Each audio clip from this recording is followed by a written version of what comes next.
Sen bir kitap, ben o kitabın vərəqələrində roman olaydım. Sen bir kitap, qabağına adın yazılıb, tozlu rəfdə yoxsan düz ürəyimdə saxlanılıb. Gecə hamı yatanda səni açıb oxuyuram. Hər sətirdə adın keçir özümə gizlə soruşuram. Sen bir dünya, karış karış xəyalımda mən o dünyanın suyu. Axıram damla damla səhranda bulur. Susuzluğumda bulaq olum, gözündə gizli qalan hər qaranlığa işıq olur. Sen bir kitap, mən o kitabın vərəqələrində roman olaydım. Hər səhifəndə adımı gizli bir küncdə Tapan olaydın. Sen bir dünya, mən o dünyanın suyu. Axıb sənə qarışaydım. Dərdini, sevincini, hər nə varsa içində danışaydım. Sen bir duyur axı misrasında susan nəfəs. Mən o misranın səsində gizlənmiş sirr əbəs. Gülüşündə yarımçıq qalan uşaq arzusu.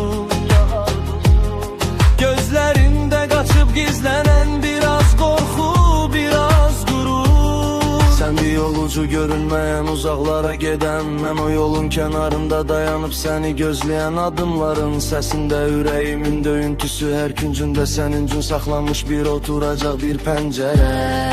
Deyirsən gəlmə, ayaqlarım yenə sənə.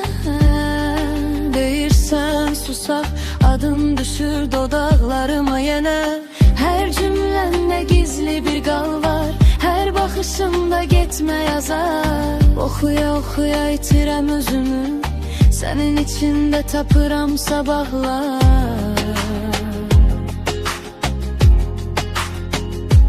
Sənin içində tapıram sabahlar. Sən bir şarı, gecə gündüz yanar işıqlar. Mən o şəhərin tən ortasında itən yolların adım adım gəzmişəm hər küçəndə izimiz. Yağış kimi yağır üstünə içimdəki səsimiz. Gör necə dəyişdi zaman amma sən qaldın eyni. Çatlamış ekranımda profilin susur yenə beynim. Yazım ya yazmayım sinənir cümlələr, sənin üçün seçdiyim hər sözə dar gəlir kəlmələr. Sən bir sir, açar esmiş kirit kimi. Mən o kilidə ilişmiş son ümid kimi.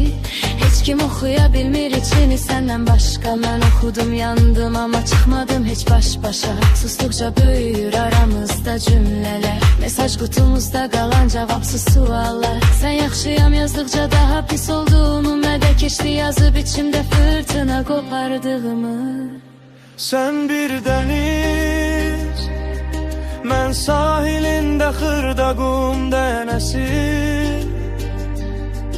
Dalğalarında itib tapan bütün hekayəsi. Sən silkələdikcə məni yenə sənə yapışıram. Ayrı qala bilmirəm. Sen bir kitap, mən o kitabın vərəqələri.